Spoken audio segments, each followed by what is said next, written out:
연금만 축 내지 말고 뭐라도 벌어. 퇴직 첫 아침, 남편이 저에게 던진 첫 마디였습니다. 그 순간 저는 깨달았습니다. 이 집에서 제 이름은 쓸모없는 사람으로 바뀌었다는 것을. 67세, 저는 40해 결혼을 끝내고 6평 원룸으로 향했습니다. 퇴직 첫 아침이었습니다. 탁상시계 째깍 소리가 유독 크게 들리던 그 순간 남편이 말했습니다. 연금만 축 내지 말고 뭐라도 벌어. 커피 향이 식어가는 부엌에서 저는 그만 숨이 막혔습니다. 40년을 함께 산 사람 앞에서 제 이름은 쓸모없는 사람으로 바뀌어 버렸죠. 그 시절 다방에서 마시던 믹스 커피를 기억하세요? 달콤한 설탕 가루가 컵바닥에 가라앉던 그 맛이죠. 저는 그런 커피를 마시며 꿈을 키웠습니다. 공무원이 되어 민원인들을 도와주고 퇴직 후엔 남편과 여행도 다니고 손주 돌보며 행복하게 살겠다고 말이죠. 하지만 지금 제 앞에 놓인 커피는 쓰기만 했어요. 민원 창구에서 30년 넘게 일했는데 이제 와서 쓸모없다니. 저는 속으로 중얼거렸습니다. 그동안 얼마나 많은 사람들을 도왔는지, 얼마나 성실하게 살았는지 아무도 기억하지 않는 것 같았거든요. 남편은 신문을 펼치며 말을 이었습니다. 요즘 70 넘은 할머니들도 마트에서 일하던데 너도 뭐라도 해봐. 그때 탁상시계가 또 째깍거렸습니다. 마치 저를 재촉하는 듯했죠. 빨리 뭔가 해라. 쓸모있는 사람이 되어라. 하지만 저는 이미 충분히 쓸모있는 삶을 살았다고 생각했어요. 새벽 5시에 일어나 남편 아침을 챙기고 아이들 도시락을 싸고 시어머니 수발을 들고 공무원으로 일하면서도 집안일은 모두 제 몫이었으니까 말이죠. 그럼 뭘 하라는 거야? 저는 마침내 입을 열었습니다. 남편이 신문에서 고개를 들었죠. 마트 계산원이든 뭐든 상관없어. 집에서 빈둥빈둥하지만 말고. 빈둥빈둥이라는 말에 가슴이 무너졌어요. 어제까지만 해도 저는 시민들의 어려움을 해결해주는 공무원이었는데 하루아침에 빈둥빈둥하는 사람이 되어버린 거였거든요. 커피잔을 드는 제 손이 떨렸습니다. 그 떨림이 남편에게 들키지 않게 하려고 조심스럽게 잔을 내려놓았습니다. 그런데 그 순간 딸이 전화를 걸어왔습니다. 엄마, 손주 좀 봐줄 수 있어? 급하게 나가야 하는데. 저는 그제야 안도했죠.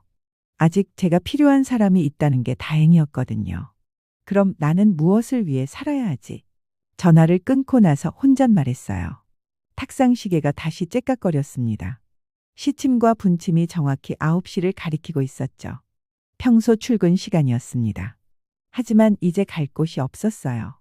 갑자기 가슴 한복판이 텅 비어버린 느낌이었습니다. 남편은 여전히 신문을 보고 있었고 저는 그 뒷모습을 바라보며 생각했죠. 이 사람은 언제부터 나를 이렇게 대했을까? 연애할 때는 그렇지 않았는데 말이에요. 그때는 제 손을 잡고 선아야, 너와 함께라면 뭐든 할 수 있을 것 같아. 라고 말하던 사람이었거든요. 하지만 지금은 달랐습니다. 저를 바라보는 남편의 눈에서 사랑은 찾아볼 수 없었죠. 오히려 귀찮음과 실망만이 가득했습니다. 마치 고장난 가전제품을 보는 듯한 시선이었어요. 수리해서 쓸까 아니면 버릴까 고민하는 그런 눈빛 말이죠. 저는 컵을 설거지대에 놓고 방으로 들어갔습니다. 거울 속 제 모습이 낯설었죠. 언제부터 이렇게 초라해 보였을까 싶었어요.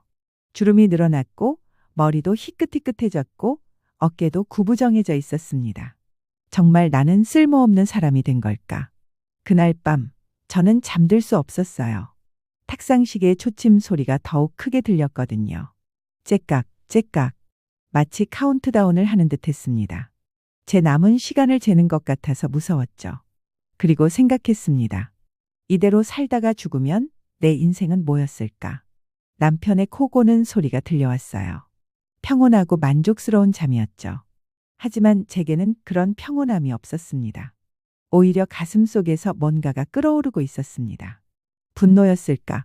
아니면 절망이었을까? 아마 둘 다였을 거예요. 새벽 3시 저는 조용히 일어나 거실로 나갔습니다. 탁상시계 앞에 서서 그것을 한참 바라봤죠.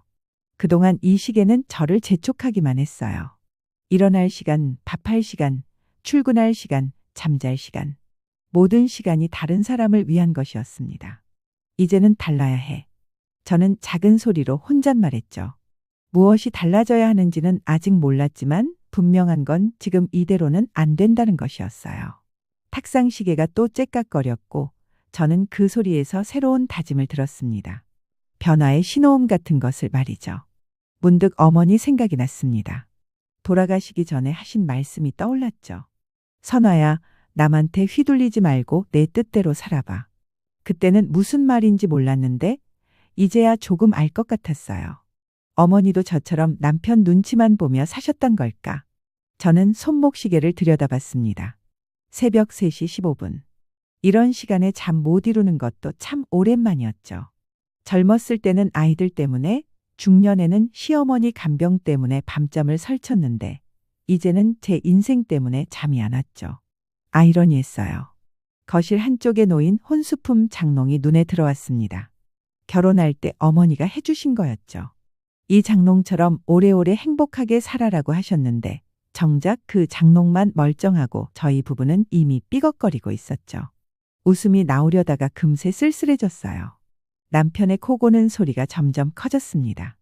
참 평온한 잠이었죠. 내일 걱정도 제 마음도 모르면서 그렇게 편안히 잘 수 있다니 말이죠. 저는 그런 남편이 부러우면서도 원망스러웠어요. 당신도 한 번쯤은 밤잠 설쳐봤으면 좋겠다는 못된 생각도 들었거든요. 시계 바늘이 한 칸씩 움직일 때마다 저도 무언가 결심이 단단해지는 걸 느꼈습니다. 아직 무엇을 할지는 모르겠지만 분명한 건 이대로 끝낼 수는 없다는 거였죠. 탁상 시계가 다시 째깍거렸고 저는 그 소리에서 새로운 다짐을 들었어요. 변화의 신호음 같은 것을 말이죠. 그 뒤로 일주일이 흘렀습니다. 저는 정말 집안의 손님이 되어버렸어요. 라면 한 그릇을 끓여도 남편은 말했죠. 가족 생각은 안 해? 혼자만 먹으면 되나? 그제서야 깨달았죠. 이 집에서 저 혼자만의 시간이라는 건 존재하지 않는다는 것을요. 빨래를 정리해 놓으면 또 다른 잔소리가 기다리고 있었습니다. 이게 뭐야, 다시 해. 저는 30년 넘게 빨래를 해왔는데 갑자기 제 손길이 어설퍼졌나 싶었어요. 아니었죠. 그냥 트집을 잡고 싶었던 거였죠. 제가 너무 편해 보인다고 생각했나 봐요. 그 시절 낡은 라디오에서 흘러나오던 트로트를 기억하시나요? 신사동 그 사람 같은 노래 말이에요. 저희 어머니가 설거지하면서 흥얼거리던 그런 곡들이죠. 지금 생각해보니 어머니도 저처럼 힘드셨을 거예요. 하지만 그때는 몰랐죠. 어머니의 한숨 소리가 왜 그렇게 깊었는지 말이에요. 나 합창단에 가입하고 싶어. 어느 날 저는 용기를 냈습니다. 주민센터에서 시니어 합창단원을 모집한다는 공고를 봤거든요. 남편이 신문에서 고개를 들었죠. 돈 낭비네. 그럴 시간에 차라리 일이나 구해봐. 그 한마디에 제 마음속 작은 불꽃이 꺼져버렸어요. 그럼 요가 수업은 어때? 며칠 후 다시 시도했습니다. 동네 문화센터에서 하는 거라 비용도 많이 들지 않았거든요. 몸이나 챙겨. 그런 거 하다가 다치면 누가 책임져? 역시 안 된다는 대답이었죠. 저는 점점 작아져 갔어요. 마치 공기 빠지는 풍선처럼 말이죠. 꽃꽂이 교실 이야기를 꺼냈을 때는 아예 화를 냈어요.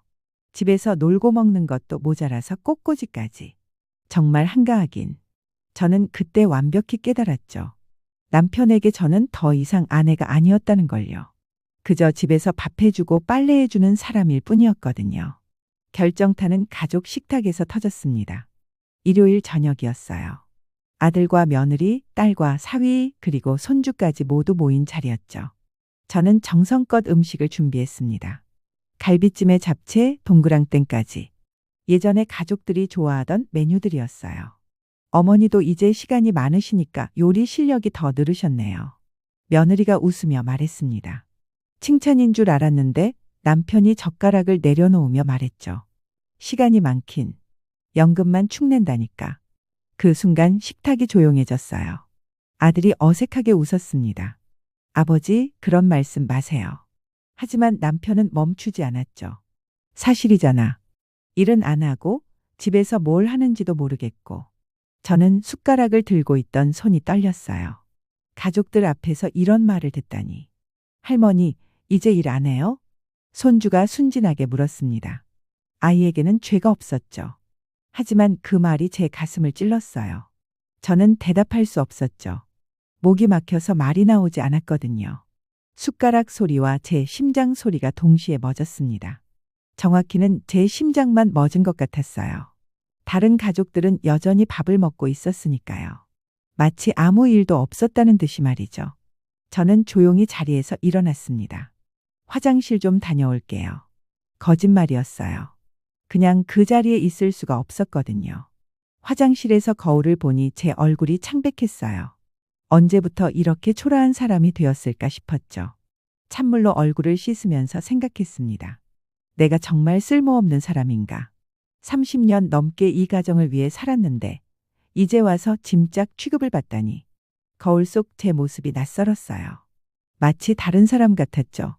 화장실에서 나와 거실로 돌아갔을 때 가족들은 여전히 식사를 하고 있었습니다. 아무도 제가 없었다는 걸 눈치채지 못한 것 같았어요. 저는 그때 또 한 번 깨달았죠. 이 집에서 저는 정말 투명 인간이 되어버렸구나. 그날 밤 설거지를 하면서 눈물이 났어요. 뜨거운 물에 손이 데이는 것도 모르고 계속 그릇을 닦았죠. 그릇들이 부딪히는 소리가 유독 크게 들렸어요. 마치 제 마음이 깨지는 소리 같았거든요. 남편은 거실에서 텔레비전을 보고 있었습니다. 예능 프로그램에서 나오는 웃음소리가 들렸죠. 저는 그 웃음소리가 저를 비웃는 것 같아서 견딜 수가 없었어요. 설거지를 마치고 방으로 들어갔습니다. 탁상 시계가 또 째깍거리고 있었죠. 이제 정말 달라져야 해. 저는 혼잣말했습니다. 오늘 일로 확신이 섰어요. 이대로는 안 된다는 것을요. 가족들 앞에서 그런 모욕을 당하고도 가만히 있을 수는 없었거든요. 손주에 할머니 이제 일 안 해요? 라는 말이 계속 귓가에 맴돌았어요.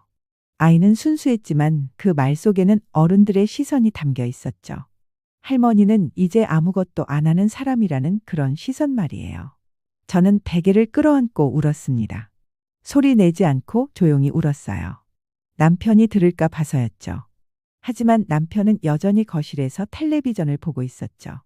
제가 우는지도 모르면서 말이에요. 그날 밤 저는 제 이름을 되찾는 계산을 시작했죠. 그리고 저는 결심했습니다. 더 이상 이런 삶은 살 수 없다고. 존중받지 못하는 삶이라면 차라리 혼자 사는 게 낫겠다고 말이죠. 탁상 시계가 새벽 2시를 가리킬 때까지 잠들지 못했어요. 하지만 그 긴 밤이 끝나고 나서 저는 조금 다른 사람이 되어 있었습니다. 변화를 결심한 사람으로 말이에요.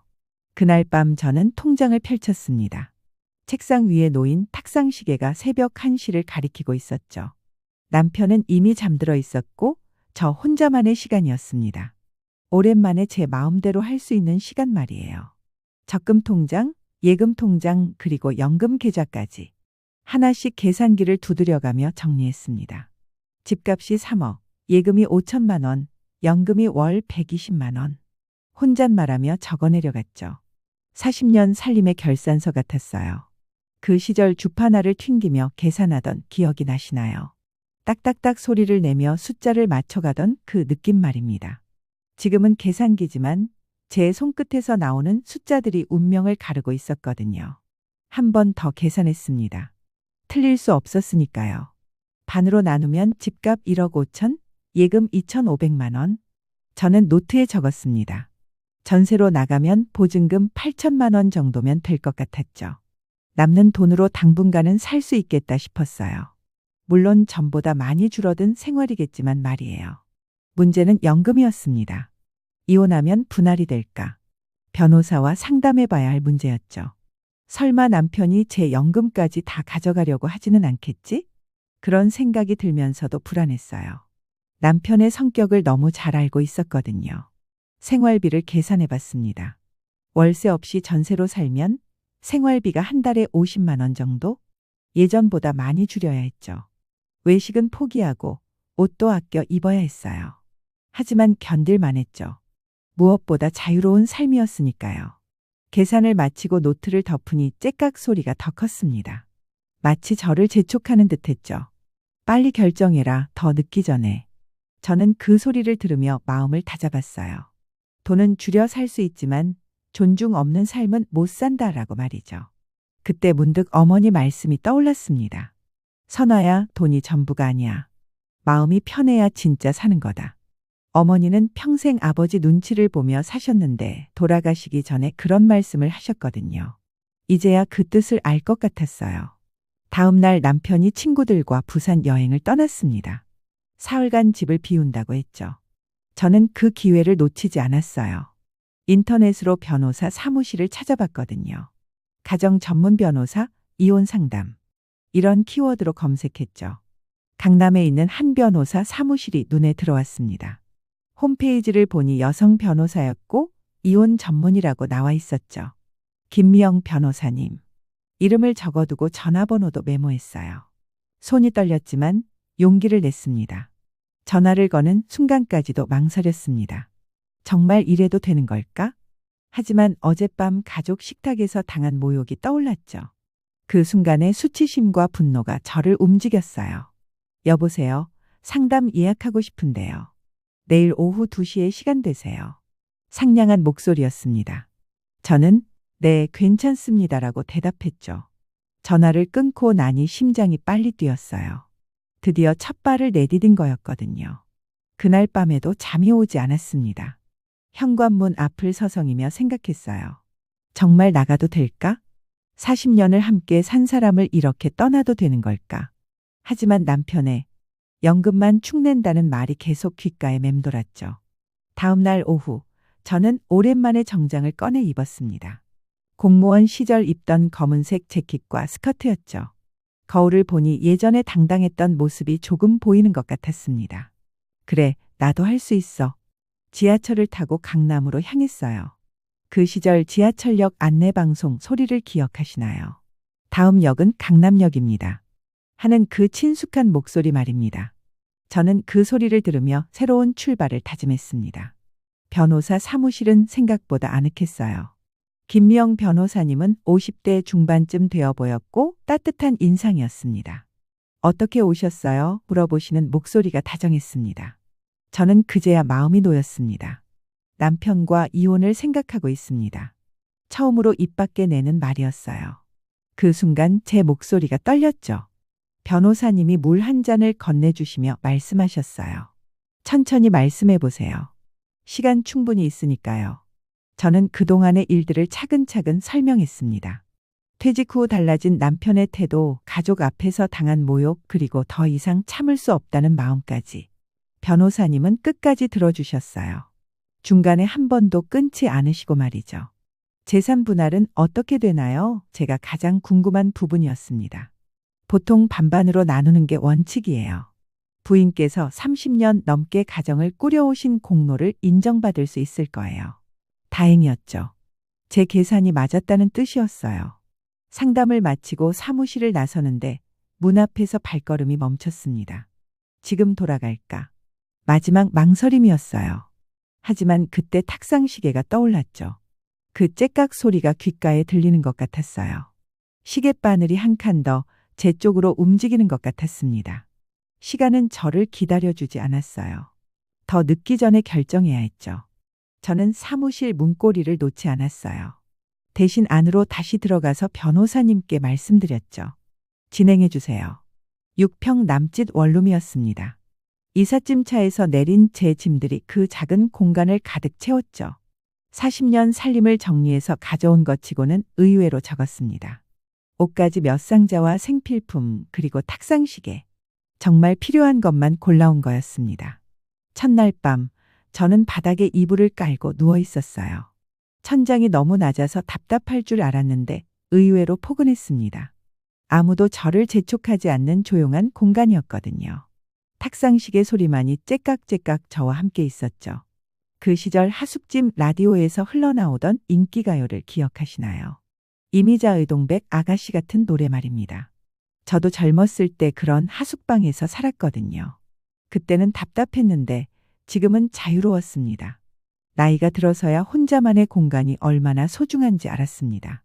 둘째 날부터 원룸 생활에 적응하기 시작했습니다. 세탁을 하다가 실수로 흰 블라우스를 빨간 양말과 함께 돌렸어요. 블라우스가 연분홍색으로 변해버렸습니다. 예전 같았으면 남편한테 한 소리 들었을 텐데 이제는 아무도 뭐라 하지 않았죠. 분홍도 예쁘네. 저는 거울 앞에서 그 블라우스를 입어봤어요. 의외로 잘 어울렸습니다. 나이 들어서 분홍색 옷을 입다니 상상도 못했던 일이었죠. 남편은 항상 나이에 맞게 입으라고 했었거든요. 이사 온 지 일주일째 저는 아르바이트를 구하러 나섰어요. 동네 카페에서 야간 아르바이트생을 구한다는 광고를 봤거든요. 밤 10시부터 새벽 2시까지였습니다. 나이가 많아서 안 뽑을 줄 알았는데 사장님이 흔쾌히 받아주셨죠. 어르신들이 오히려 더 꼼꼼하시더라고요. 사장님의 말씀이었습니다. 저는 그 말에 고마웠습니다. 오랜만에 나이가 장점이 되는 순간이었거든요. 남편이 들으면 놀랄 일이었습니다. 제가 야간 아르바이트를 한다니 말이죠. 첫 출근 날 저는 조금 떨렸어요. 공무원이 아닌 새로운 일터로 나가는 거였거든요. 카페는 생각보다 조용했습니다. 주로 야간 근무자들이나 택시 기사분들이 오셨습니다. 고생 많으세요. 라는 인사말을 주고받는 게 따뜻했어요. 어느 날 밤 택시 기사 아저씨가 말씀하셨습니다. 아주머니, 이런 시간에 일하시느라 힘드시죠? 저는 웃으며 대답했어요. 괜찮아요. 오히려 편해요. 정말 그랬거든요. 누군가의 눈치를 보지 않고 일할 수 있다는 게 이렇게 좋은 줄 몰랐습니다. 새벽 2시에 일을 마치고 집으로 돌아가는 길이 좋았습니다. 조용한 거리를 혼자 걸으며 생각에 잠겼어요. 예전에는 이런 시간에 혼자 돌아다니는 것도 남편이 싫어했는데 이제는 자유였습니다. 제 발걸음에 맞춰 걸을 수 있었죠. 주말에는 주민센터 합창단에 나갔습니다. 처음 가는 날 저는 조금 긴장했어요. 혹시 다른 분들이 저를 이상하게 볼까 봐서였죠.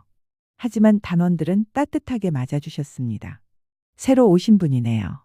환영합니다. 합창 연습을 하면서 느꼈어요. 제 목소리가 다른 사람들과 어우러져 하나의 노래가 되는 게 신기했습니다. 마치 제가 큰 조화의 일부가 된 것 같았습니다. 남편과 살 때는 제 목소리를 내는 것조차 눈치 봐야 했는데 말이죠. 아리랑, 아리랑, 아라리요. 오랜만에 불러보는 민요였습니다. 어릴 때 어머니가 부르시던 그 노래였죠. 목이 메어오면서도 기뻤어요. 제가 노래할 수 있다는 것, 그것만으로도 충분했습니다. 비 오는 날이면 우산을 펼치고 동네를 걸었어요. 남색 접이우산이었죠. 빗소리에 맞춰 걸으니 마음이 차분해졌습니다. 투두둑, 투두둑. 우산에 떨어지는 빗소리가 자장가 같았어요. 예전에는 비 오는 날 외출하는 것도 남편이 말렸는데 말이에요. 어느 비 오는 저녁 길을 걷다가 문득 웃음이 났습니다. 제가 이렇게 자유롭게 걸을 수 있다는 게 새삼 놀라웠거든요. 비에 젖는 것도 늦게 들어가는 것도 모든 게 제 마음이었어요. 그런 소소한 자유가 이렇게 소중한 줄 몰랐죠. 한 달이 지나자 원룸 생활에 완전히 적응했습니다. 좁은 공간이지만 제가 원하는 대로 꾸밀 수 있었어요. 창가에 작은 화분을 놓고 벽에는 합창단 사진을 붙였죠. 남편이 보면 쓸데없는 것들이라고 했을 물건들이었어요. 합의서에 도장을 찍던 날이 왔습니다. 변호사 사무실에서 남편과 마주 앉았죠. 남편은 끝까지 화가 나 있었어요. 정말 이러고 싶었나? 하지만 저는 이미 마음을 굳혔습니다. 돌아갈 생각이 없었거든요. 서류에 도장을 찍는 순간 탁상시계가 떠올랐어요. 그 째깍거리는 소리가 저를 재촉하던 시간들 말이에요. 저는 잠깐 생각했습니다. 이제는 제가 시간을 조절할 수 있다는 것을요. 더 이상 남의 시간에 맞춰 살지 않아도 된다는 것을 말이에요. 이제는 내가 분침을 움직인다. 저는 낮게 혼잣말했습니다. 남편은 듣지 못했겠지만 저에게는 선언이었어요. 제 인생의 주도권을 되찾겠다는 선언이었죠. 탁상시계를 잠깐 멈췄다가 제 시간으로 다시 맞추는 것처럼 말이에요. 그날 밤 원룸으로 돌아와서 저는 정말로 탁상시계를 멈췄습니다. 그리고 다시 작동시켰어요. 이번에는 제가 원하는 시간으로 맞춰서 말이죠. 째깍, 째깍. 시계 소리가 예전과 다르게 들렸어요. 이제는 저를 재촉하는 소리가 아니라 저와 함께 걸어가는 소리였습니다. 새벽 2시 반, 카페 일을 마치고 집으로 돌아가는 길이었습니다.